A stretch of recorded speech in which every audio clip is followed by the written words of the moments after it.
Good evening everybody. Good evening sir. Good evening. Good evening sir. Good evening. चलिए मैं आप लोगों को एक बार लास्ट क्लास वाला पोर्शन क्विकली रिकॉल करवा रहा हूँ and thereafter we will proceed with some more new topics. देखिए लास्ट क्लास में आप लोगों को याद होगा हम लोगों ने रेजोनेंस कंक्लूड कर दिया था, रेजोनेंस हमने कंप्लीट कर लिया था और रेजोनेंस का एक और नया एग्जांपल मैंने ओजोन का दिया था। मेरे ख्याल से मैं बेंजीन और कार्बोनेट के एग्जांपल शायद लास्ट क्लास में ही एक्सप्लेन कर चुका था। मैंने ओजोन का एक्सप्लेनेशन देने के लिए आपको एक कोऑर्डिनेट बॉन्ड का कॉन्सेप्ट भी लास्ट क्लास में बताया था। Tell me everybody, did you all understand the meaning of coordinate bond? Coordinate bond का meaning आप सब लोगों को समझ में आ गया था या नहीं? Yes sir. A coordinate bond, just like a covalent bond, is also formed by the sharing of electron, but the only difference is that कि both the electrons of the shared pair are just contributed only by one of the sharing element. एक mutual sharing होती है और एक सिर्फ sharing होती है। Mutual sharing is the one जहां पे दो element equal number of electron contribute करते हैं और फिर शेयरिंग होती है, उससे तो बनता है कोवेलेंट। लेकिन जहां पे हम सिर्फ शेयरिंग वर्ड यूज करते हैं ना, म्यूचुअल वर्ड नहीं लगाते, व्हेन वी से कि दो इलेक्ट्रॉन्स की शेयरिंग हो रही है दो एलिमेंट के बीच में, वहां पे दोनों इलेक्ट्रॉन एक ही एलिमेंट में कंट्रीब्यूट कर रहे होते हैं, दूसरा कुछ कंट्रीब्यूट करता है। नाउ द क्वेश्चन अराइज कि इस टाइप का बॉन्ड कब बनाने की जरूरत पड़ती है, कब ऐसे केसेस अराइज होते हैं कि हमें दो ऐसी शेयरिंग करनी पड़ती है जहां पे एक ही एलिमेंट कंट्रीब्यूट कर रहा है, दूसरा कंट्रीब्यूट ही नहीं कर रहा। वो ऑब्वियसली तब होगा जब एक एलिमेंट का ऑक्टेट ऑलरेडी पूरा है और दूसरा ऑक्टेट पूरा करना चाहते हैं। ठीक है, जैसे मैंने ओजोन के केस में बताया था कि ओजोन में 3 ऑक्सीजन एटम होते हैं और 2 ऑक्सीजन तो आपस में डबल बॉन्ड बना के अपना ऑक्टेट पूरा कर ही लेते हैं। दोनों ऑक्सीजन का ऑक्टेट पूरा हो गया डबल बॉन्ड बनाने से। लेकिन अगर ऐसे में एक थर्ड ऑक्सीजन भी यहां से आ जाए with 6 valence electron and it also needs to complete its octet, तो अब इस ऑक्सीजन को तो 2 इलेक्ट्रॉन चाहिए अपना ऑक्टेट पूरा करने के लिए, लेकिन इसका ऑक्टेट तो ऑलरेडी पूरा है। तो इन दोनों के बीच में म्यूचुअल शेयरिंग नहीं होगी, क्योंकि अगर म्यूचुअल शेयरिंग हो गई ना तो फिर इसके 8 से आगे निकल जाएगा, ये 10 इलेक्ट्रॉन हो जाएंगे, इसके पास तो ऑलरेडी 8 हो चुके हैं। तो ये क्या करेगा, सिर्फ अपने 2 इलेक्ट्रॉन शेयर करने के लिए इसे कॉन्ट्रीब्यूट करेगा, खुद भी रखेगा अपने पास और उसे भी शेयर कराएगा। So this is a coordinate. और even during even in those compound जहां पे कोऑर्डिनेट बॉन्ड बनता है वहां पे भी रेजोनेंस होता है। जैसे even in this case ozone के केस में वी वर एक्सपेक्टिंग कि एक ऑक्सीजन ऑक्सीजन डबल बॉन्ड है और एक ऑक्सीजन ऑक्सीजन सिंगल बॉन्ड है, तो हम एक्सपेक्ट कर रहे थे कि double bond shorter in length होगा, single bond longer in length. लेकिन एक्सपेरिमेंटल एनालिसिस ये शो करती है कि ओजोन के केस में दोनों तरफ oxygen oxygen bond length same होती है और वो ना सिंगल वाली होती है ना डबल वाली, डबल और सिंगल के बीच की एवरेज होती है। इसी बात से पता चलता है कि even in this molecule resonance exhibit होता है। ठीक है, तो समझ में आ गया था ना आपको? मैंने आपको बताया भी था कि ये इलेक्ट्रॉन भी अगर इधर जाएगा तो इधर डबल बॉन्ड बनेगा, इधर डबल बॉन्ड बन गया तो ये वाला बॉन्ड टूट के इधर आ जाएगा, तो अब इधर कोऑर्डिनेट और इधर डबल जाएगा। तो एक्चुअल स्ट्रक्चर ऑफ ओजोन ना ये होता है ना इसकी दूसरी कैनोनिकल फॉर्म होती है, बल्कि उन दोनों कैनोनिकल फॉर्म्स का एक हाइब्रिड होता है जिसमें partial double bond character on both the bonds represent करा जाता है। तो किसी भी रेजोनेंस में कोई भी मॉलिक्यूल जब रेजोनेंस एग्जिबिट करता है तो रेजोनेंस में डबल बॉन्ड की प्रेजेंस होना बहुत जरूरी है। अनटिल अनलेस मॉलिक्यूल में डबल बॉन्ड नहीं होगा ना, पाई बॉन्ड्स नहीं होंगे, उन मॉलिक्यूल में रेजोनेंस नहीं हो सकता। ठीक है, और रेजोनेंस की वजह से सारी बॉन्ड लेंथ्स एक जैसी हो जाती हैं, चाहे वो बेंजीन हो या कार्बोनेट आयन हो या ओजोन। सब लोग बताइए, रेजोनेंस से रिलेटेड कोई डाउट तो नहीं है? डेफिनेशन, एग्जांपल्स सब समझ में आ गए? आपके एग्जाम के पॉइंट ऑफ व्यू से सबसे इंपॉर्टेंट जो एग्जांपल है रेजोनेंस का वो कार्बोनेट आयन का। मैंने आपको बताया था resonance is a process to attain stability. Carbonate में ऑक्सीजन पे नेगेटिव था और कोई भी ऑक्सीजन नहीं चाहता कि वो नेगेटिव अकेले उस पे रहे, वो चाहता है कि वो नेगेटिव सारे ऑक्सीजन थोड़ी थोड़ी देर के लिए डिस्ट्रीब्यूट कर ले अपने ऊपर, जैसे पर यूनिट हेड वो नेगेटिव चार्ज कम हो जाता है और ऑक्सीजन को स्टेबिलिटी मिलती है। ठीक है, उसके बाद जस्ट आफ्टर रेजोनेंस मेरे ख्याल से मैंने आपको बॉन्डिंग पैरामीटर्स स्टार्ट करवा दिए थे। बॉन्डिंग पैरामीटर्स का मतलब है बॉन्ड की कुछ ऐसी मेजरमेंट्स जो एक बॉन्ड को समझने के लिए बहुत जरूरी है। अगर आपको किसी कोवेलेंट बॉन्ड को, किसी कोवेलेंट मॉलिक्यूल की सारी स्टैटिस्टिक्स को समझना है, उसकी सारी डिटेल्स को समझना है, तो उसकी कुछ मेजरमेंट्स करनी है।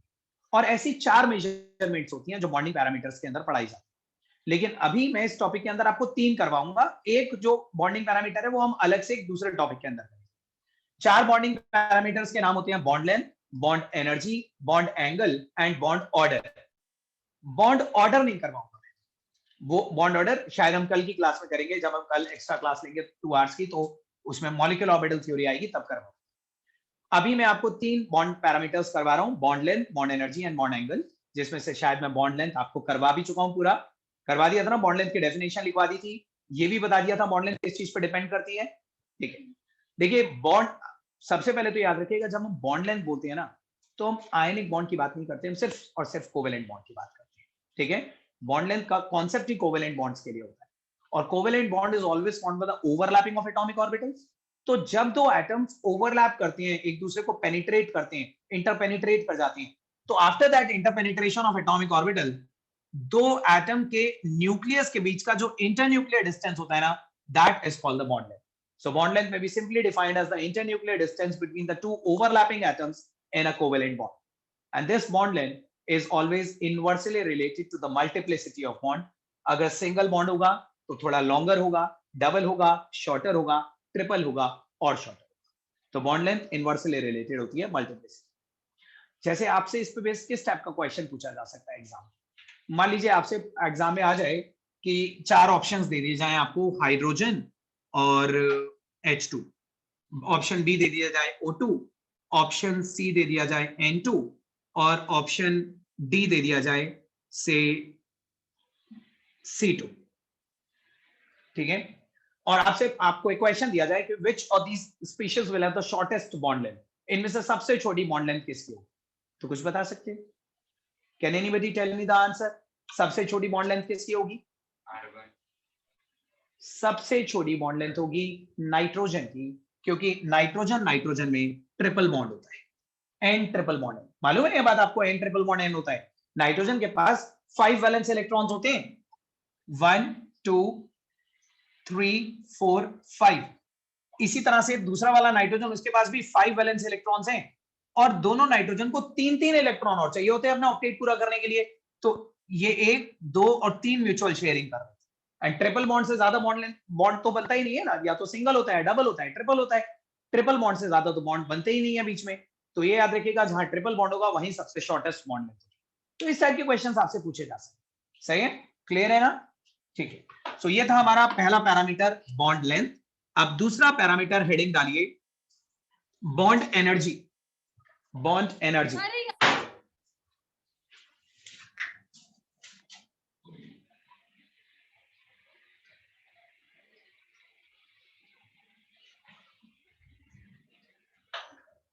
देखिए बॉन्ड एनर्जी को समझने के लिए आपको एक छोटा सा कॉन्सेप्ट अलग से समझना पड़ेगा, बॉन्ड डिसोसिएशन एनर्जी। सबसे पहले तो आप सब लोग ये बताओ, मैंने पहले भी एक बार आपको दूसरे चैप्टर्स में बताया हुआ है कि एनर्जी का केमिकल नेम होता है एंथैल्पी। मालूम है ये बात? तो कई बार मेरे मुंह से बॉन्ड एनर्जी निकल जाता है, कई बार बॉन्ड एंथैल्पी निकल जाता है, कंफ्यूज मत होइएगा, दोनों एक ही बात। ठीक है, सो बॉन्ड एनर्जी को समझने के लिए आपको एक और कॉन्सेप्ट समझना पड़ेगा, बॉन्ड डिसोसिएशन एंथैल्पी या बॉन्ड डिसोसिएशन एनर्जी। पहले मैं वो समझाता हूं आपको, आप हेडिंग यही डली रहने दीजिए, लेकिन एक और टाइप की एनर्जी देखिए, बॉन्ड डिसोसिएशन एंथैल्पी।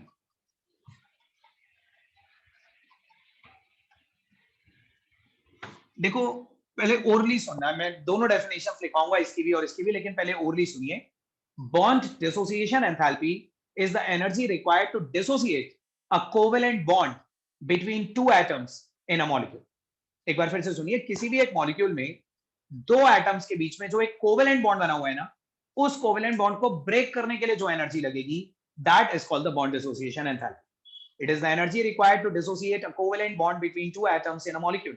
अब मैं आपको एक एग्जांपल देता हूं। For example, methane is a molecule, एक मॉलिक्यूल है मीथेन, जिसमें 4 कार्बन हाइड्रोजन बॉन्ड बने हुए। Let this be hydrogen 1, this is hydrogen 2, this is hydrogen 3 and this is hydrogen 4। मैंने आपको कॉन्सेप्ट एक्सप्लेन करने के लिए चारों हाइड्रोजन को अलग अलग नंबरिंग दी।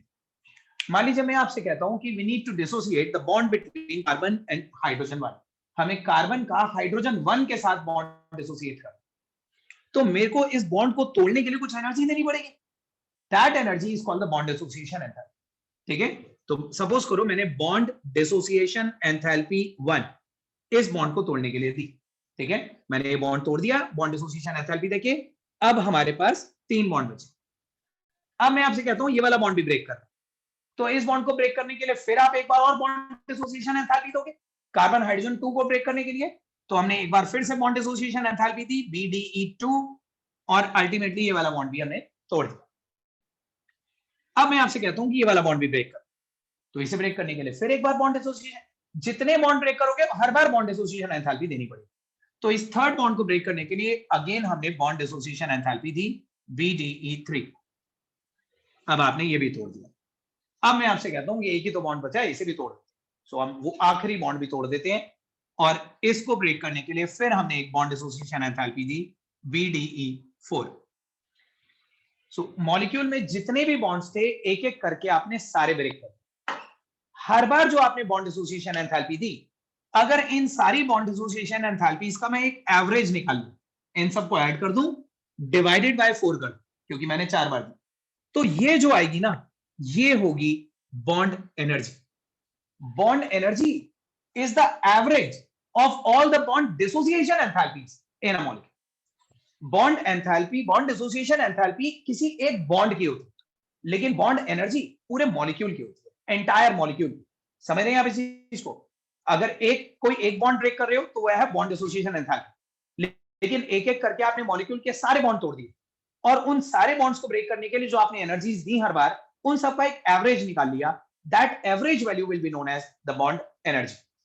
बताइए ये कॉन्सेप्ट समझ में आ रहा है कि नहीं आ रहा? डेफिनेशन को मैं लिखवा दूंगा, बट ओवरली आपको ये कॉन्सेप्ट समझ में आया कि नहीं?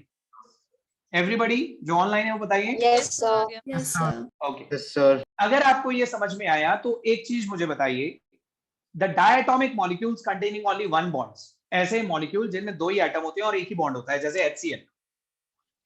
HCl में तो एक ही बॉन्ड है, तो क्या हम कह सकते हैं ऐसे मॉलिक्यूल्स के लिए बॉन्ड एनर्जी और बॉन्ड डिसोसिएशन एंथैल्पी एक ही बात हो? Yes, sir. Yes, sir. Same thing, क्योंकि आप इसको तोड़ोगे, इसको बॉन्ड डिसोसिएशन एंथैल्पी देनी पड़ेगी और उस एक का तो एवरेज भी वही होगा। समझ रहे? एक ही बॉन्ड तोड़ा है तो फिर हमें एवरेज निकालने की जरूरत ही नहीं होगी। समझ रहे हैं आप इस चीज को? तो जहां पे डायटोमिक मॉलिक्यूल्स होते हैं ना, जिनके बीच में एक ही बॉन्ड होता है, उनमें बॉन्ड एनर्जी बोल लो या बॉन्ड डिसोसिएशन एनर्जी बोल लो, एक ही बात। लेकिन जो मल्टी एटॉमिक सिस्टम्स होती हैं, जिनमें बहुत सारे एटम्स होते हैं, अलग अलग बॉन्ड्स होते हैं, वहां पे किसी एक बॉन्ड को तोड़ने के लिए जो एनर्जी लगती है वो तो बॉन्ड डिसोसिएशन एनर्जी होती है। लेकिन अगर हमने सारे ही बॉन्ड्स ब्रेक कर दिए और सबका एवरेज निकाल लिया तो वो बॉन्ड एनर्जी। ओके, तो मैं आपको बॉन्ड एनर्जी की भी डेफिनेशन लिखवा रहा हूं, बॉन्ड डिसोसिएशन की भी। सबसे पहले आपने ये हेडिंग डाली हुई है बॉन्ड एनर्जी, तो इसके अंदर लिखिए it is the average of all the bond dissociation enthalpies. It is the average of all the bond dissociation enthalpies in a molecule. It is the average of all the bond dissociation enthalpies in a molecule. अब next line में लिखिए, next paragraph में, bond dissociation enthalpy, bond dissociation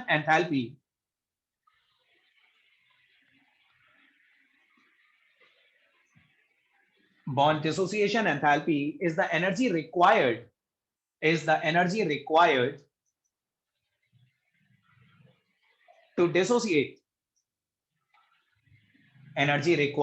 to dissociate a covalent bond, dissociate a covalent bond between two atoms, dissociate a covalent bond between two atoms in a molecule.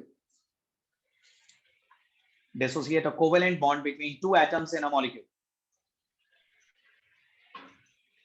किसी भी molecule में दो atoms के बीच का एक covalent bond break करने के लिए जो एनर्जी लगेगी, that is called the bond dissociation enthalpy, और उन सारी बॉन्ड डिसोसिएशन एंथैल्पीज का जो एवरेज होगा that would be known as bond energy. सही है? फर्दर नेक्स्ट पैराग्राफ में लिखिए, the bond dissociation enthalpy, the bond dissociation enthalpy is always, the bond dissociation enthalpy is always directly proportional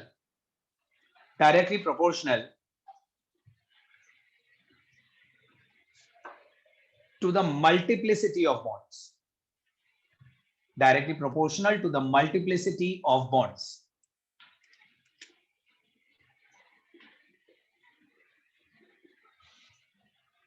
multiplicity का मतलब समझते हैं ना, जैसे ऐसे मोर नंबर ऑफ बॉन्ड्स दो एटम्स के बीच में आते जा रहे हैं।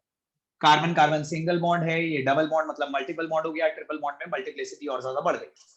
आप खुद सोच के बताइए इन तीनों बॉन्ड्स में से किस बॉन्ड को ब्रेक करने में सबसे ज्यादा एनर्जी लगेगी?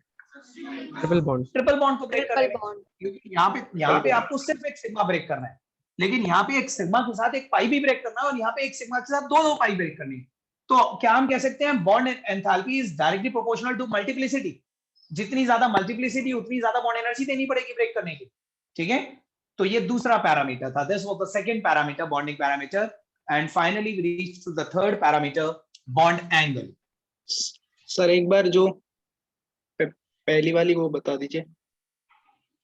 क्या बताऊं पहला वाला रोहित? सर डेफिनेशन जो आपने स्टार्टिंग में लिखाई थी बॉन्ड एनर्जी की। हाँ मैंने आपको लिखवाया था कि it is the average of all the bond dissociation enthalpies. It is the average of all the bond dissociation enthalpies in a molecule. It is the average of all the bond dissociation enthalpies in a molecule. अब अगली heading, bond angle. देखो bond angle क्या होता है, ये आपको visualisation तो है अपने माइंड में कि एक मॉलिक्यूल होता है जिसमें कुछ सराउंडिंग एटम्स होते हैं और इन सराउंडिंग एटम्स के बीच में जो एंगल बन रहा होता है उसे बॉन्ड एंगल बोलते हैं। जैसे 109.5 डिग्री होता है मीथेन। लेकिन how can we define it? क्या आप में से कोई ट्राई कर सकता है what is a bond angle? Define कर सकते हो इसे अपनी लैंग्वेज? अच्छा, डिफाइन करने का से पहले मुझे बताओ, ये जो हमने लाइन बनाई है जैसे आप बॉन्ड बोलते हो, आप इसे बॉन्ड बोलते हैं ना, ये चार लाइन आपको दिख रही है, every line is considered to be a bond. ये एक्चुअली होती क्या है? What is a bond? Bond actually किस चीज को रिप्रेजेंट करता है? सर बॉन्ड, देखो शायद आप मेरा क्वेश्चन नहीं समझ रहे, मैं आंसर बता देता हूँ। Bond length. हाँ, next, bond actually represent the overlapping orbitals. Bond क्या है? कार्बन का एक हाइब्रिड ऑर्बिटल हाइड्रोजन के ऑर्बिटल के साथ ओवरलैप कर रहा है, उस ओवरलैपिंग ऑर्बिटल को एक बॉन्ड है। ठीक है, सो जो भी आप लाइन बनाते हो किसी सेंट्रल एटम से निकलती हुई कुछ लाइंस जिन्हें आप बॉन्ड्स बोलते हो, वो बॉन्ड नहीं है, वो बेसिकली ओवरलैपिंग ऑर्बिटल्स। समझ रहे हैं? और हमें इसी सेंट्रल एटम से निकलने वाले ओवरलैपिंग ऑर्बिटल्स के बीच का एंगल। सही है? सो बॉन्ड एंगल को हम सिंपली कैसे डिफाइन करेंगे? लिखिए definition, bond angle is the angle between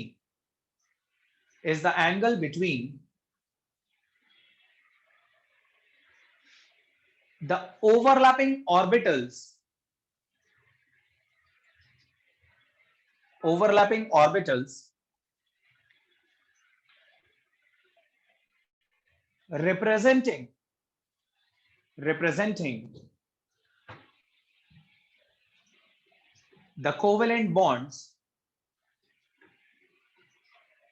representing the covalent bonds around a central atom. Representing the covalent bonds around a central atom.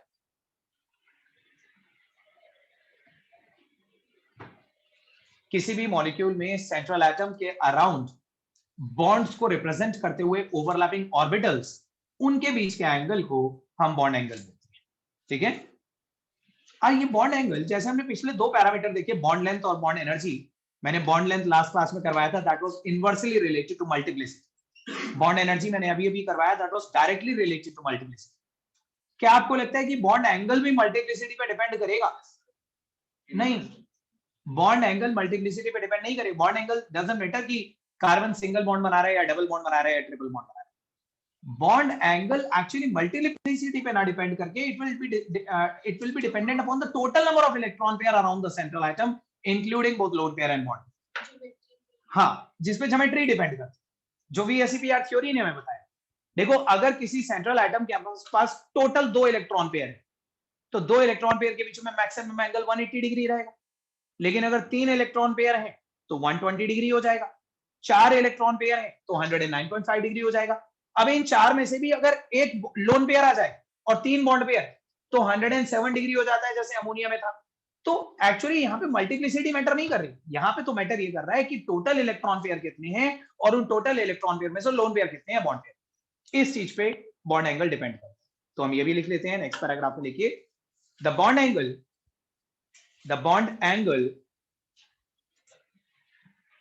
just depends upon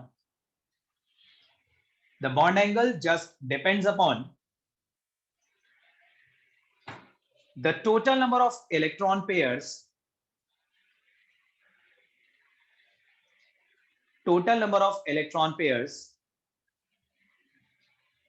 bracket में लिख लो including both LP and BP,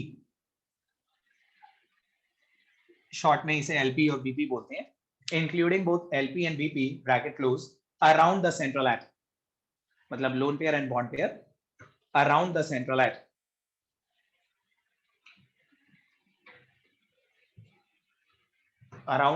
atom. तो देखिए ये थे हमारे 3 bonding parameters. And after the discussion of these bonding parameters, अब जाओ हम नेक्स्ट थ्योरी स्टार्ट करने वाले, नेक्स्ट टॉपिक स्टार्ट करने वाले। बहुत ही लेंथी टॉपिक है, बहुत थोड़ा सा कंफ्यूजन भी होगा आपको उसे पढ़ते वक्त, लेकिन वो gradually with the passage of time confusion clear हो जाएगा। अब हम एक बहुत इंपॉर्टेंट, बहुत वास्ट टॉपिक स्टार्ट करने जा रहे हैं। एक हेडिंग डालिए, bonding theories.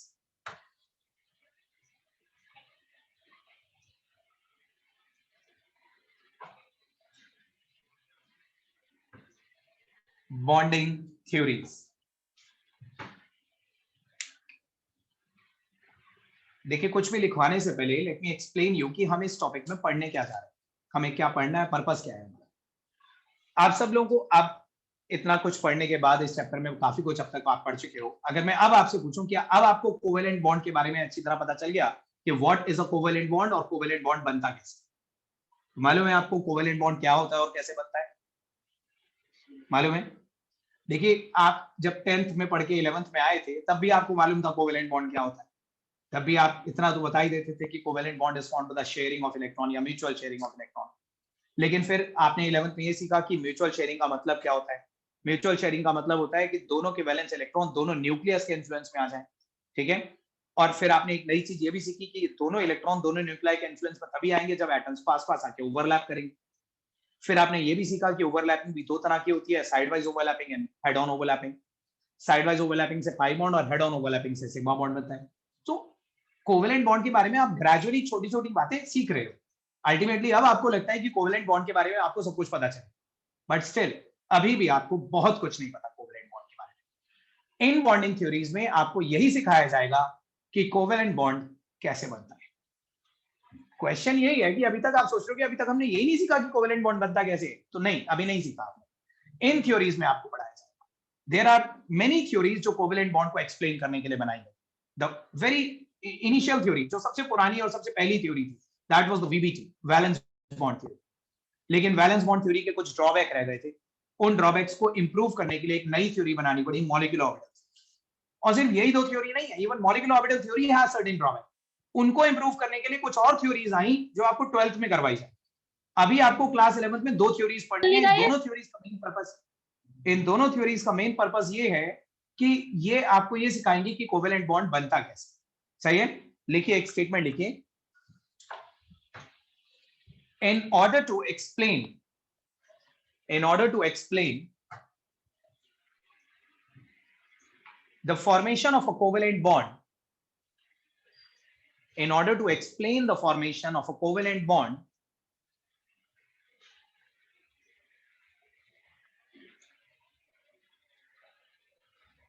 the following 2 bonding theories were developed. मैं अभी 2 ही लिखवा रहा हूं, होती तो और भी हैं, बट अभी हम 2 को ही रेफर कर रहे हैं। Following 2 bonding theories were developed. आप दोनों थ्योरीज के नाम लिखिए पहले, फिर मैं एक एक करके दोनों थ्योरीज को स्टार्ट करूंगा। The first theory is valence bond theory,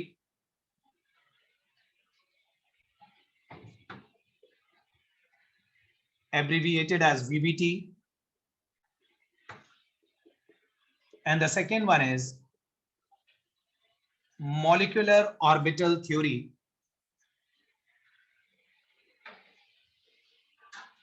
known as MOT. सबसे पहले है वैलेंस बॉन्ड थ्योरी, जो एक थ्योरेटिकल कॉन्सेप्ट है, अभी हम पढ़ेंगे उसे। और उसके बाद उस वीबीटी के ड्रॉबैक्स को ओवरकम करने के लिए बाद में एक और थ्योरी बनाई गई, द मॉलिक्यूलर ऑर्बिटल थ्योरी, वो भी हम पढ़ेंगे। सो वीबीटी से स्टार्ट करते हैं। एक बार फिर से आप हेडिंग डालिए valence bond theory VBT.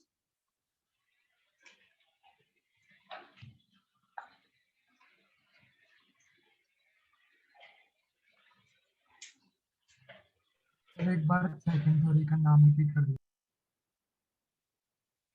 Second theory का नाम था molecular orbital theory.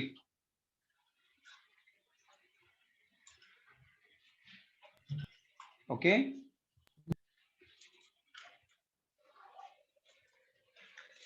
So let's start with valence bond theory VBT. एक स्टेटमेंट लिखिए इसके अंदर, this theory was developed by This theory was developed by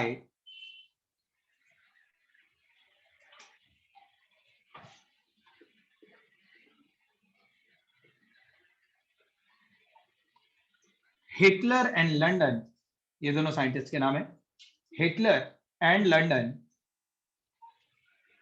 in 1927।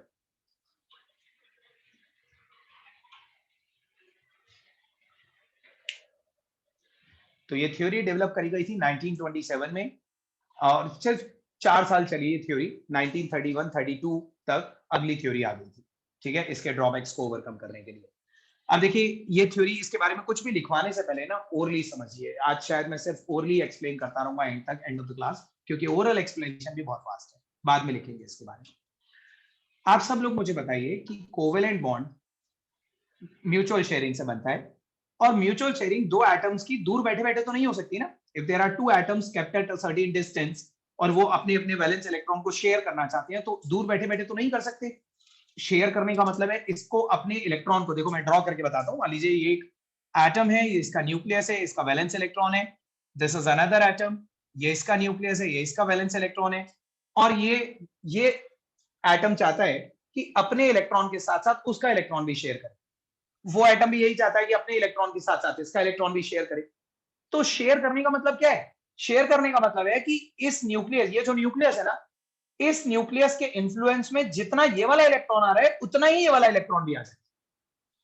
ठीक है, इसी तरह से इस न्यूक्लियस के इन्फ्लुएंस में जितना ये इलेक्ट्रॉन आ रहा है उतना ही वो वाला इलेक्ट्रॉन भी आ जाए।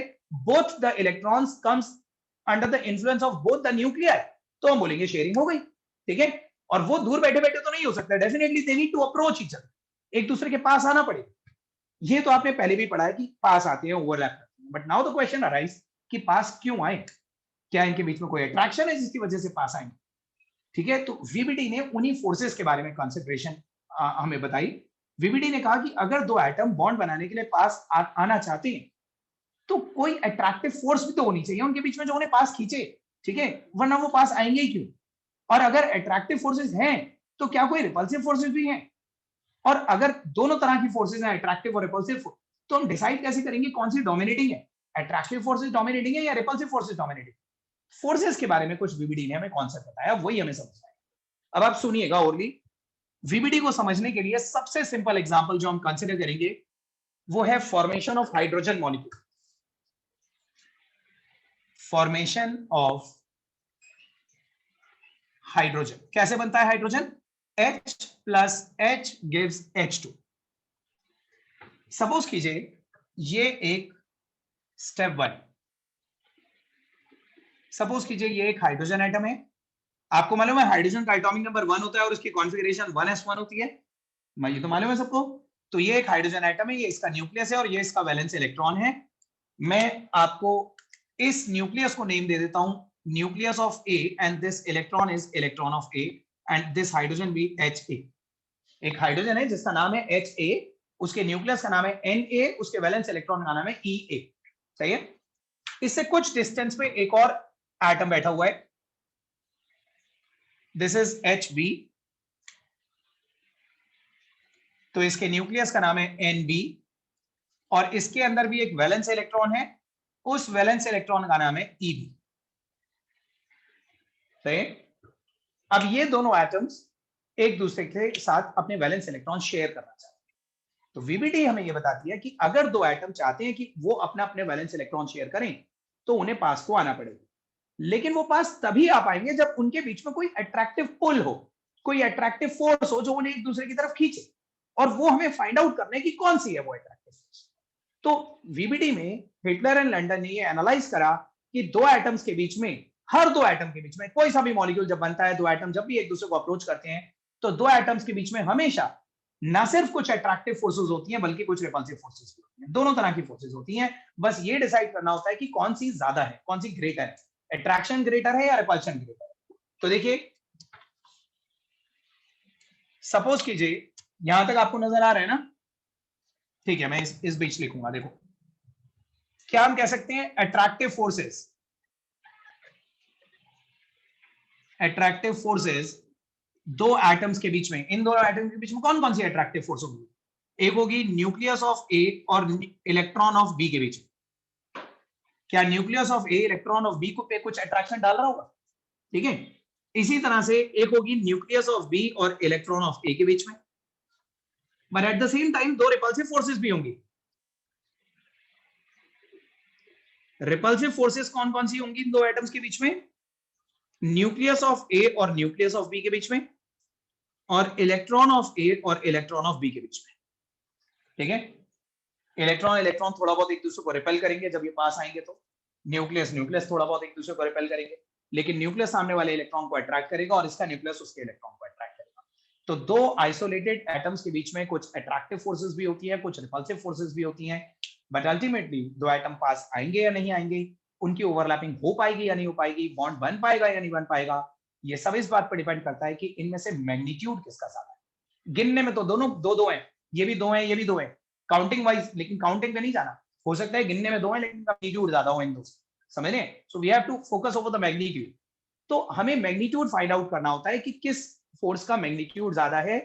अगर दो आइसोलेटेड एटम्स के बीच में अट्रैक्टिव फोर्सेस का magnitude is greater than the repulsive forces, अगर अट्रैक्टिव फोर्सेस का मैग्नीट्यूड ज्यादा है ना रिपल्सिव फोर्सेस से, तो एटम पास आना स्टार्ट कर देंगे और ऐसे मॉलिक्यूल बन जाएंगे। लेकिन कुछ ऐसे भी एलिमेंट्स होती हैं पीरियोडिक टेबल में जिनके दो एटम्स के बीच में शुरू से ही रिपल्सिव फोर्सेस ज्यादा होती है, अट्रैक्शन ज्यादा होता ही नहीं, रिपल्सिव फोर्सेस ज्यादा होती है, और रिपल्सिव फोर्सेस ज्यादा होने की वजह से वो एटम कभी पास आते ही नहीं है, उनके मॉलिक्यूल कभी बनते ही नहीं। जैसे आपसे पूछा जाए कि हाइड्रोजन और हाइड्रोजन के कॉम्बिनेशन से H2 तो बन जाता है, लेकिन हीलियम और हीलियम के कॉम्बिनेशन से He2 क्यों नहीं बनता? तो आप बोल दो कि इसलिए नहीं बनता होगा क्योंकि उनमें पहले से रिपल्सिव फोर्सेस ज्यादा होती होंगी, वो कभी पास आए नहीं, उन्होंने कभी ओवरलैपिंग करी ही नहीं। यही वीबीडी ने हमें यही बताया कि जो मॉलिक्यूल बन रहे हैं वो इसलिए बन रहे हैं क्योंकि उनमें अट्रैक्टिव फोर्सेस ज्यादा थी, उनके एटम्स ने अप्रोच करा होगा एक दूसरे को, ओवरलैप कर गए हो। लेकिन जो मॉलिक्यूल नहीं बन पाए वो इसलिए नहीं बन पाए क्योंकि उनके एटम्स के बीच में रिपल्सिव फोर्सेस ज्यादा थी, उन्होंने कभी अप्रोच ही नहीं करा, वो अप्रोच कर ही नहीं पाए। समझ रहे हैं आप इस चीज को? तो हाइड्रोजन के केस में आप लोग बताइए, आपको क्या लगता है? मैंने आपको इनका मैग्नीट्यूड नहीं बताया अभी, पर आपको क्या लगता है हाइड्रोजन, दो आइसोलेटेड हाइड्रोजन एटम्स के बीच में अट्रैक्टिव फोर्सेस ज्यादा रही होंगी या रिपल्सिव फोर्सेस? सब लोग बताइए। Attractive force. और ये आप इसलिए नहीं बता पा रहे मुझे आंसर क्योंकि आपको मालूम है इनका मैग्नीट्यूड, ये सिर्फ आप इसलिए बता पा रहे हो क्योंकि आपको ये बात मालूम है कि नेचर में H2 एग्जिस्ट करता है।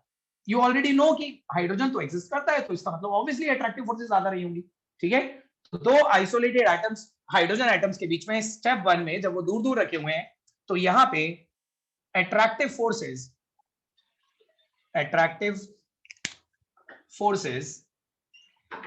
या ऐसे लिख देता हूं, attraction is much greater than repulsion. Experimentally analyse करा गया। देखो, हमें तो थ्योरेटिकली पढ़ना है, हम एक्सपेरिमेंट यहां नहीं कर सकते, आपको ये याद रखना है। एक्सपेरिमेंटली एनालाइज करा गया कि दो हाइड्रोजन एटम्स के बीच में शुरू में अट्रैक्टिव फोर्सेस मच ग्रेटर होती हैं repulsive forces, and if the attractive forces are much greater than the repulsive forces, सब लोग क्या दो एटम पास आना स्टार्ट कर देंगे या नहीं करेंगे? यस सर, कर देंगे, स्टार्ट अप्रोचिंग ईच अदर। तो हिटलर एंड लंडन ने बताया कि ये दोनों अब पास आना स्टार्ट कर देंगे, एक दूसरे को अप्रोच करना स्टार्ट कर। तो स्टेप 2 में ये इमेजिन करो इतनी पास आ गए, ये nucleus of A, electron of A, this is nucleus of B and electron of B. अब ये पास आ गए, ठीक है। लेकिन क्या आप ये मानते हैं, देखो ये चीज बहुत इंपॉर्टेंट है, ध्यान से सुनो, दो आइसोलेटेड एटम जब दूर दूर बैठे हुए थे तो उनके बीच में अट्रैक्टिव फोर्सेस ज्यादा थी, रिपल्सिव फोर्सेस कम थी, और अट्रैक्टिव फोर्सेस क्योंकि डोमिनेट कर रही थी रिपल्सिव के ऊपर, तो उन्होंने पास आना स्टार्ट करा। लेकिन क्या आपको लगता है कि जैसे जैसे दो एटम पास पास आते रहेंगे तो उनके बीच की रिपल्सिव फोर्सेस बढ़ती रहेंगी, क्योंकि न्यूक्लियस न्यूक्लियस के पास आता रहेगा और इलेक्ट्रॉन इलेक्ट्रॉन के पास आता रहेगा? यस क्या सर। आप Yes, सब लोगों sir. को ये लगता है कि Yes, पास sir. आने से रिपल्सिव फोर्सेस बढ़ेंगी? Yes, और sir. अगर पास आने से रिपल्सिव फोर्सेस बढ़ती जाएंगी ग्रेजुअली, तो रिपल्सिव फोर्सेस बढ़ते बढ़ते बढ़ते एक स्टेज पे अट्रैक्टिव फोर्सेस के बराबर भी हो जाएंगी। या आपको लगता है कि नहीं, बराबर कैसे हो जाएंगी? पास आने से तो अट्रैक्टिव भी बढ़ेंगी। किसी को ऐसा तो नहीं लगता? क्या किसी को यह भी लगता है कि पास आने से रिपल्शन ही क्यों बढ़ेगा, पास आने से तो अट्रैक्शन भी बढ़ेगा? हाँ अट्रैक्शन बढ़ेगा, बढ़ेगा। बढ़ेगा attraction. Do you actually feel कि अट्रैक्शन बढ़ेगा? अट्रैक्शन बढ़ा था इसलिए तो पास आ गए, वो पास आ गए तो अट्रैक्शन पास फिर बराबर हो गया। अट्रैक्शन नहीं बढ़ेगा। बताओ किस किस को ये लग रहा है कि पास आने से अट्रैक्टिव फोर्सेस बढ़ेंगी? लग रहा है किसी को? तो बताओ मुझे, टेल मी वेरी फ्रैंक। देखिए, अट्रैक्शन की वजह से ही तो पास आ गए। अगर पास आ गए तो फिर अट्रैक्टिव फोर्सेस नहीं बढ़ेंगी। जब तक आप मुझे बताओगे नहीं तब तक मैं समझाऊंगा। कांस्टेंट रहता है। हाँ, अगर पास लाओगे तो कांस्टेंट ही रहेगा। मैं अभी आपको एग्जांपल देता हूं। बताओ, tell me very frankly, doubt है किसी को? किसी के माइंड में है कि अट्रैक्टिव फोर्सेस बढ़नी सर चाहिए? अब क्लियर हो गया। Yes. नहीं, मैं फिर भी कोशिश करता हूं आपको कोई एग्जांपल देने की जिससे आप कॉन्सेप्ट को समझ पाओ। सपोज एक दूसरा एंटायरली एक डिफरेंट एग्जांपल कंसीडर करो। सपोज करो this is a container fitted with a piston. एक कंटेनर है जिसपे एक पिस्टन लगा हुआ है, एक मूवेबल पिस्टन, ऊपर नीचे मूव कर सकते हैं इनसे। इसके अंदर कोई गैस है। This is a gas molecule, these are the gas molecules. कोई गैस भरी हुई है। इस गैस को हम नीचे से गर्म कर, we start heating this container. क्या आपको मालूम है कि कंटेनर के अंदर बंद गैस को जब हम गर्म करेंगे तो अंदर के मॉलिक्यूल्स की काइनेटिक एनर्जी बढ़ेगी? Yes. बढ़ेगी kinetic Yes, energy? sir. Yes, sir. हाँ काइनेटिक एनर्जी बढ़ने से क्या इन मॉलिक्यूल्स का रैपिड रैंडम मोशन बढ़ जाएगा? क्या इन मॉलिक्यूल्स का जब रैपिड रैंडम मोशन बढ़ जाएगा तो ये मॉलिक्यूल्स पिस्टन की वॉल पे और ज्यादा बॉम्बार्ड करेंगे? Yes, sir. Yes, तो क्या sir. पिस्टन ऊपर Yes, sir. जाएगा?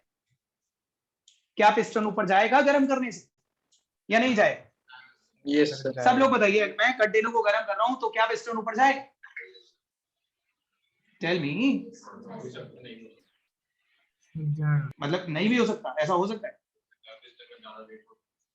This is a frictionless and a weightless piston. अब बोलो, frictionless and a weightless piston, क्या ये पिस्टन ऊपर जाएगा? Yes, sir. Yes, sir. Yes, sir. Sir फिर जाएगा तो क्या वॉल्यूम बढ़ेगी कंटेनर की या गैस की? क्या गैस की वॉल्यूम बढ़ेगी? Yes, Yes, yes sir. Sir. Yes, sir. Yes, sir. सब लोग बताइए, क्या इसमें किसी को डाउट हो? जहां पे भी किसी भी पॉइंट में डाउट हो बता देना। क्या गैस को गर्म करने से गैस की वॉल्यूम बढ़ी? Yes, sir. ठीक है ना? पहले गैस इतनी थी, अब इतनी हो गई। Gas occupies the volume of the container. Container की वॉल्यूम बढ़ गई ना पिस्टन ऊपर जाने से, तो गैस की वॉल्यूम बढ़ गई। क्या प्रेशर बढ़ा या कम हुआ? नो सर, वो उतना ही रहेगा। Come on. देखो, ध्यान प्रेशर से सुनना, अब मेरी बात ध्यान से सुनना। मैं ये वाला लग रहा है कॉन्सेप्ट ना? इससे रिलेट करने की कोशिश करता हूँ। सुनना मेरी बात ध्यान से। अगर मैं पिस्टन को फिक्स कर दूं दोनों तरफ से, टाइटली स्क्रू से टाइट कर दूं, और मैं गैस को गर्म करता जाऊं, तो क्या प्रेशर बढ़ेगा? गैस के मॉलिक्यूल पिस्टन पे बॉम्बार्ड करेंगे, लेकिन आप पिस्टन को ऊपर नहीं जाने दे, तो प्रेशर बढ़ता जाएगा। Yes, sir. लेकिन जितना sir. प्रेशर बढ़ रहा है उतना ही मैं पिस्टन को थोड़ा सा ऊपर भी ले जाऊं, तो प्रेशर फिर कांस्टेंट हो जाएगा कि नहीं हो जाएगा? यस तो मैं सर। वही तो बात कर रहा हूं कि जितना अट्रैक्शन है मैं उतना पास भी नहीं आया, तो फिर अट्रैक्शन फिर कांस्टेंट हो गया। नहीं समझे आप मेरी बात? अगर मैं पिस्टन को ऊपर जाने ही नहीं देता तो प्रेशर बढ़ता जाता, लेकिन प्रेशर को रिलीज करने के लिए ही तो मैं ऊपर ले गया पिस्टन को, तो प्रेशर फिर कांस्टेंट हो गया। तो वही चीज यहां पे भी है कि अट्रैक्शन था, और अगर अट्रैक्शन आप पास ना आने दो, अट्रैक्शन डोमिनेट करता रहेगा रिपल्शन के ऊपर, लेकिन अट्रैक्शन के इन्फ्लुएंस में थोड़ा सा पास भी तो आ गए वो, तो फिर अट्रैक्शन फिर कांस्टेंट हो गया। लेकिन रिपल्शन कांस्टेंट नहीं हुआ, रिपल्शन तो बढ़ेगा। समझ रहे हैं आप इस चीज को? तो ये याद रखिएगा, दो आइसोलेटेड एटम जब कुछ डिस्टेंस पे बैठे हुए हैं तो उनके बीच में बहुत स्ट्रॉन्ग अट्रैक्टिव फोर्सेस थी। अगर आप अट्रैक्टिव फोर्सेस के बाद भी उन्हें पास ना आने दो तो अट्रैक्टिव फोर्सेस डोमिनेट करती रहेगी, लेकिन अट्रैक्शन के इन्फ्लुएंस में वो धीरे धीरे पास आते भी रहे, तो अट्रैक्शन बैलेंस बना रहे, लेकिन रिपल्शन बढ़ता है। समझ रहे हैं आप इस चीज को? तो दो एटम्स धीरे धीरे पास आने लगे, उनमें अट्रैक्टिव फोर्सेस तो होती ही नहीं, रिपल्सिव फोर्सेस बढ़ती गई। ठीक है, अब सपोज करो इतना पास आने के बाद भी एक्सपेरिमेंटल एनालिसिस शो करती है कि अभी भी attraction is greater than repulsion. पहले मच ग्रेटर था, मैंने 3 ग्रेटर देन के साइन बना रखे थे, मैंने 1 ग्रेटर देन का साइन बना रखा है, यानी कि अभी भी attraction is slightly greater than repulsion. तो क्या अभी और पास आएंगे? बताइए, क्या अभी और पास आएंगे कि नहीं आएंगे? यस सर, अभी और पास आएंगे। और अल्टीमेटली पास आते आते जब ओवरलैप कर जाएंगे, उसके बाद एक स्टेज ऐसी आएगी कि attraction will become equal to repulsion, and at this stage we will consider that the bond is formed. देखो VBD हमें, देखो ये तो हम पहले भी पढ़ चुके हैं कि बॉन्ड ओवरलैपिंग से बनता है, ओवरलैपिंग होने के बाद ही बनता है। लेकिन VBD में हमें हिटलर और लंडन ने बताया कि जिस वक्त ओवरलैपिंग होती है ना, उस वक्त एटम्स एक ऐसी स्टेज पे पहुंच चुके होते हैं कि उनके बीच की अट्रैक्टिव फोर्सेस और रिपल्सिव फोर्सेस एक दूसरे को बैलेंस कर चुकी होती है। अब देखिए, अगर अट्रैक्शन इक्वल टू रिपल्शन हो गया तो आप खुद सोचकर देखो, दो एटम्स एक दूसरे के साथ लॉक्ड हो गए। अब इन्हें पास लाने के लिए भी एनर्जी देनी पड़ेगी, दूर ले जाने के लिए भी एनर्जी देनी पड़ेगी, क्योंकि अगर आप दूर ले जाओगे तो अट्रैक्शन डोमिनेट करेगा, फिर पास आना चाहेंगे, पास लाओगे तो रिपल्शन डोमिनेट करेगा, फिर दूर हो जाना चाहेंगे। सही है? तो अट्रैक्शन और रिपल्शन जब बराबर हो जाता है ना, तो ये लीस्ट एनर्जी पे आ चुकी होती है। Least energy is the most stable state. ठीक है, अब इससे ज्यादा कुछ पास लाने में भी इनकी एनर्जी बढ़ेगी, अनस्टेबल होंगे क्योंकि रिपल्शन बढ़ेगा, दूर ले जाने में भी एनर्जी बढ़ेगी क्योंकि अट्रैक्शन के अगेंस्ट आप दूर ले जा रहे हैं। ठीक है, तो लोएस्ट एनर्जी स्टेट हमने यही तो पढ़ा था कि शुरू में, जो बिल्कुल स्टार्टिंग में मैंने आपको बताया था, कॉज फॉर केमिकल बॉन्डिंग, कि कोई भी एटम अपनी एनर्जी को मिनिमाइज करके अपने आप को मैक्सिमम स्टेबल बनाना चाहता है। तो वो मैक्सिमम स्टेबल स्टेट तब आती है जब दो आइसोलेटेड एटम्स के अप्रोच करते करते एक ऐसी स्टेज आ जाती है कि उनके बीच की attractive forces balances the repulsive forces, attraction repulsion बराबर हो जाता है। लेकिन हिटलर और लंडन ने हमें यह बताया कि ऐसा ओवरलैपिंग के बिना कभी भी नहीं होता। कभी भी ऐसा नहीं हो सकता कि दो एटम अभी ओवरलैप करे भी नहीं थे और उनकी अट्रैक्शन रिपल्शन बराबर हो। अट्रैक्टिव फोर्सेस रिपल्सिव फोर्सेस के बराबर सिर्फ और सिर्फ तब होंगी जब ओवरलैपिंग हो चुकी होती। तो ओवरलैपिंग तो नेसेसरी क्राइटेरिया, बिना ओवरलैपिंग के तो बॉन्ड नहीं। समझ रहे हैं?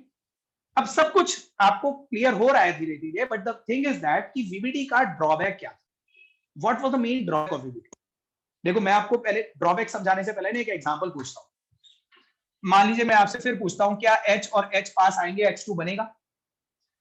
Yes, sir. प्रैक्टिकली Yes, क्या sir. होगा, बनेगा या नहीं बनेगा? तो आप बता दोगे बनेगा। अब मैं आपसे पूछता हूं, क्या B और B पास आएंगे और B2 बनेगा? नो या पता नहीं? सोच के बोलिए, क्या B और B पास आएंगे और B2 बनेगा? बोरॉन और बोरॉन पास आके B2 बनेगा?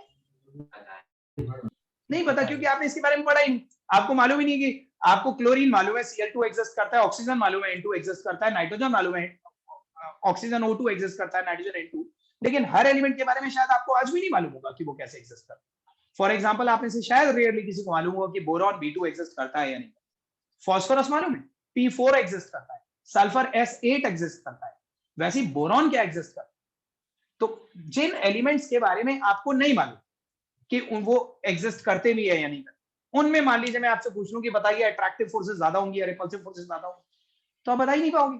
यही ड्रॉबैक था VBD का। मेन ड्रॉबैक ये था कि VBD ने हमें कोई मेथड नहीं दिया ये कैलकुलेट करने का कि हाउ कैन बी एस्टिमेट कि अट्रैक्टिव फोर्सेस ज्यादा है या रिपल्सिव फोर्सेस ज्यादा है। उसने ये तो बता दिया कि जहां अट्रैक्शन होगा वहां मॉलिक्यूल पास आएंगे, बॉन्ड बनेगा, और जहां रिपल्शन होगा वहां मॉलिक्यूल पास ही नहीं आएंगे, वहां कभी बॉन्ड ही नहीं बनेगा।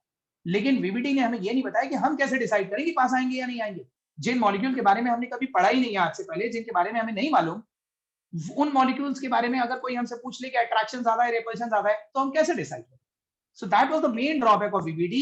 VBD did not provide us any method to calculate the magnitude of the attractive and the repulsive forces. समझ रहे हैं आप इस चीज को? VBD बस इतनी सी। VBD पे बेस फ्रैंकली स्पीकिंग कोई क्वेश्चन नहीं पूछा जाएगा आपको एग्जाम में। मेन क्वेश्चन आते हैं MOT पे। VBD के बेसिस पर ये MOT आगे डेवलप करेगी, लेकिन मेन है MOT मॉलिक्यूलर ऑर्बिटल थ्योरी, जो इस ड्रॉबैक को ओवरकम करेगी कि आपको कैसे पता लगेगा कि अट्रैक्टिव फोर्सेस ज्यादा है या रिपल्सिव फोर्सेस ज्यादा है। अल्टीमेटली हम कैसे डिसाइड करेंगे कि मॉलिक्यूल बनेगा या नहीं बनेगा। सही है? तो पहले बताइए, इतनी VBD समझ में आई जो मैंने बताया? VBD में कोई बहुत ज्यादा डिटेल्ड और डेप्थ वाला कॉन्सेप्ट नहीं है, आप ये पहले भी पढ़ चुके थे कि ओवरलैपिंग से बॉन्ड बनता है, बस आपको आज एक नई बात ये पता चली कि ओवरलैपिंग तभी पॉसिबल हो पाएगी जब दो एटम्स के बीच में अट्रैक्टिव फोर्सेस का मैग्नीट्यूड ग्रेटर होगा रिपल्सिव फोर्सेस से। और अगर अट्रैक्टिव फोर्सेस का मैग्नीट्यूड ग्रेटर है और दो एटम ने पास आना स्टार्ट कर दिया, तो वो पास भी कब तक आएंगे? तब तक जब तक अट्रैक्शन और रिपल्शन बैलेंस नहीं हो जाता।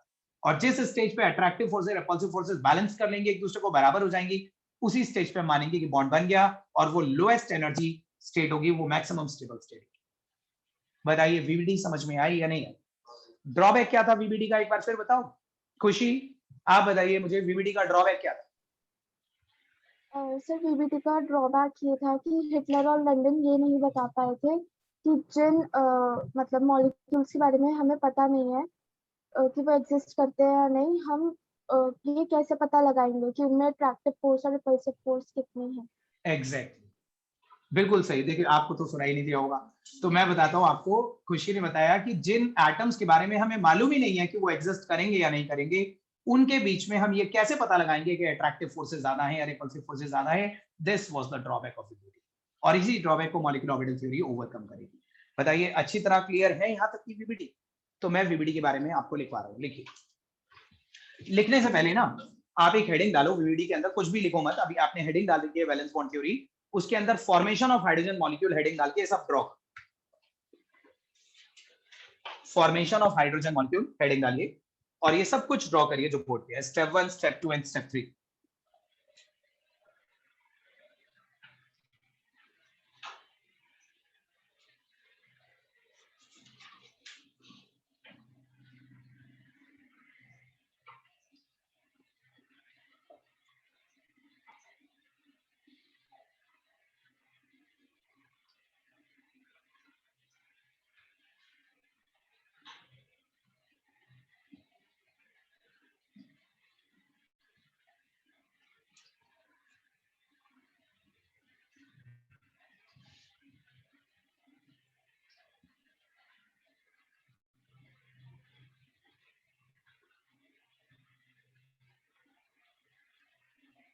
सर ये अट्रैक्टिव फोर्सेस और रिपल्सिव फोर्सेस वाला पोर्शन भी नोट करना है?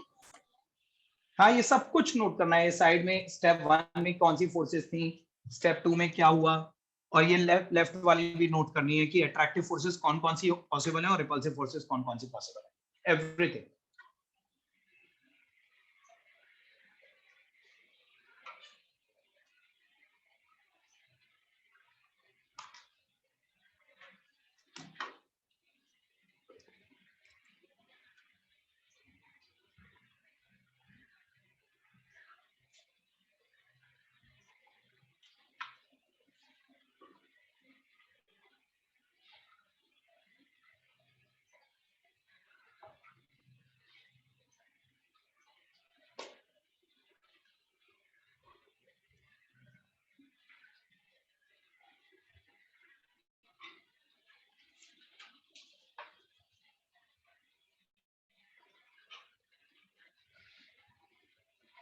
जब नोट हो जाए तो मुझे बता दीजिएगा।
रिपल्सिव फोर्सेस में Na और Nb and Ea and Eb, electron of A and electron of B के बीच में।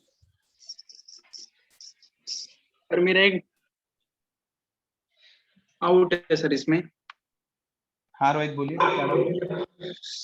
सर पहले तो हमने पढ़ा था कि जो न्यूक्लियस ऑफ ए है उसका जो फोर्स होता है वो बस इलेक्ट्रॉन ऑफ यहाँ तक होता है, इसके ए तक ही।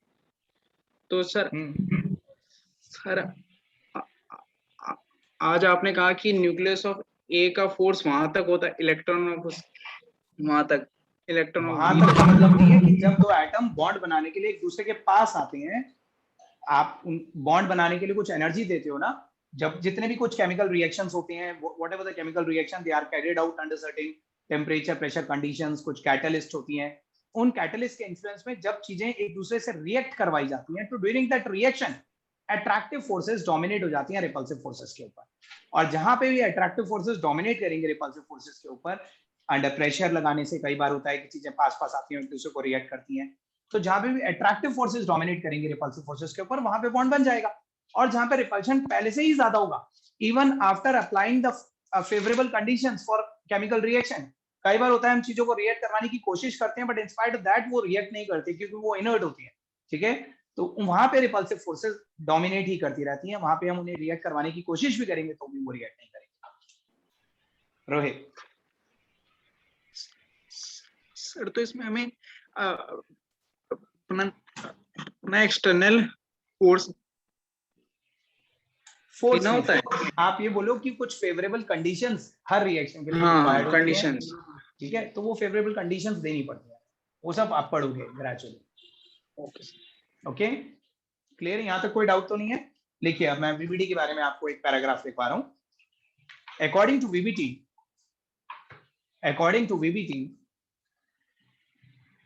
a covalent bond is always formed. A covalent bond is always formed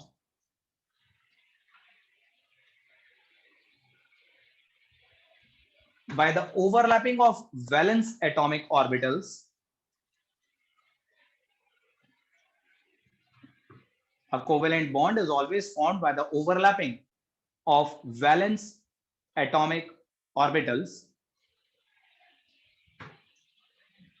Overlapping of valence atomic orbitals, but this overlapping will only be possible. Yeah, this overlapping is only possible.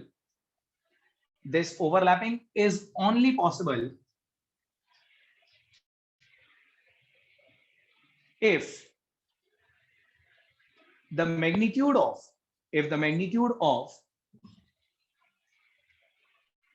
attractive forces, if the magnitude of attractive forces is greater than the repulsive forces, magnitude of attractive forces is greater than the repulsive forces between the two unbonded atoms, yet between the two non-bonded atoms,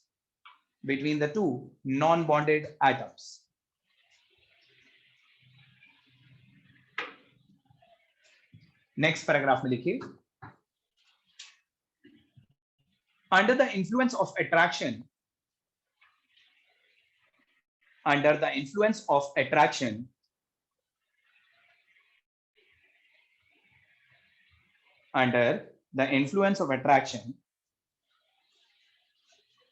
when the two atoms start approaching each other, when the two atoms start approaching each other, Sir, can you please repeat from under? under the influence of attraction,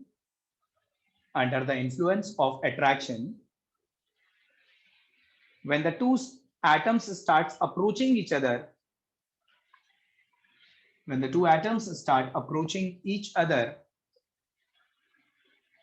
then the repulsive forces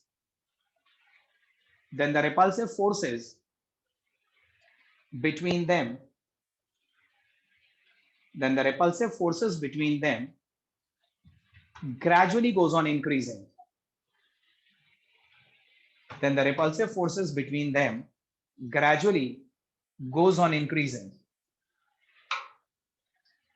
and soon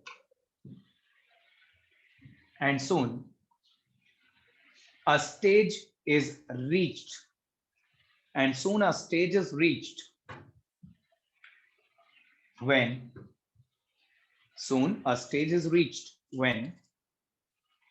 the attraction and repulsion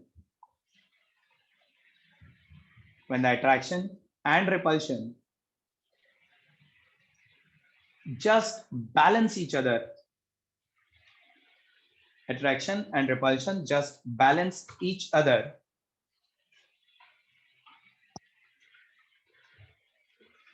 And at this stage,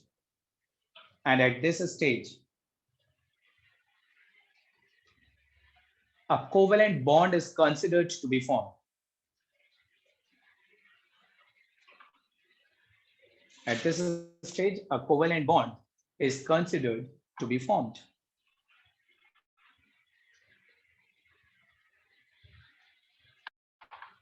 This is, further लिखिए, this is the most stable, and the lowest energy state. This is the most stable and the lowest energy state between the two overlapping atoms. Most stable and the lowest energy state between the two overlapping atoms.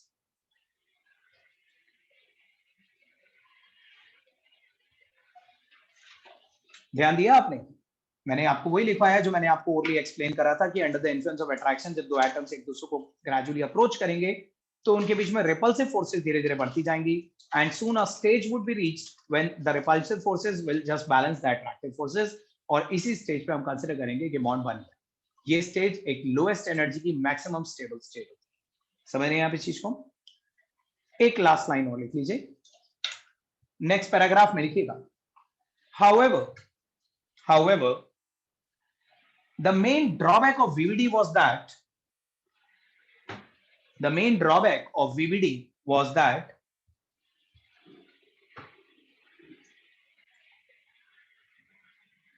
it did not provide us any method.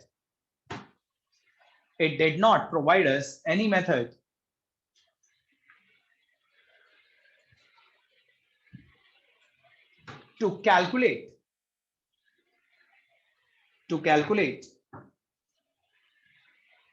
the magnitude of,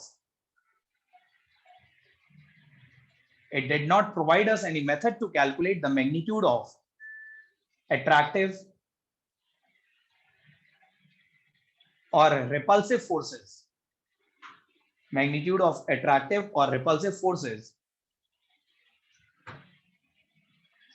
between the two isolated atoms.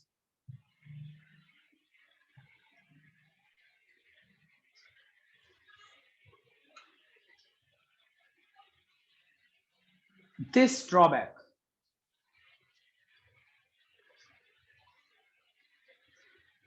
was later on overcome by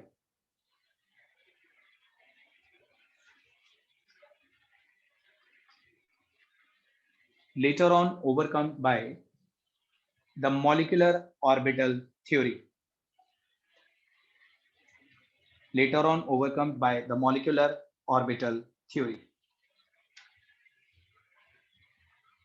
तो ये जो molecular orbital theory है ना, ये main theory है। देखो VVD just एक छोटा सा थ्योरेटिकल कॉन्सेप्ट है, इस पे बेस्ड जनरली कोई क्वेश्चन बनता नहीं। मेन क्वेश्चंस बनेंगे मॉलिक्यूलर ऑर्बिटल थ्योरी पे, that is a very vast theory. ये मॉलिक्यूलर ऑर्बिटल थ्योरी हम कल सुबह मॉर्निंग में ना क्लास आपकी 6:30 स्टार्ट करेंगे, 6:30 शार्प। जो स्टूडेंट्स ऑफलाइन आना चाहते हैं वो आ सकते हैं, कोशिश करिएगा आ जाए, ठीक है। 6:30 को जल्दी नहीं होता, ठीक है, तो आ सकते हैं मॉर्निंग। तो कल कंटिन्यू करते हैं इसे, ठीक है। Okay, good evening everybody.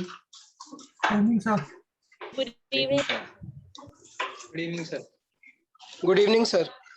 Good evening.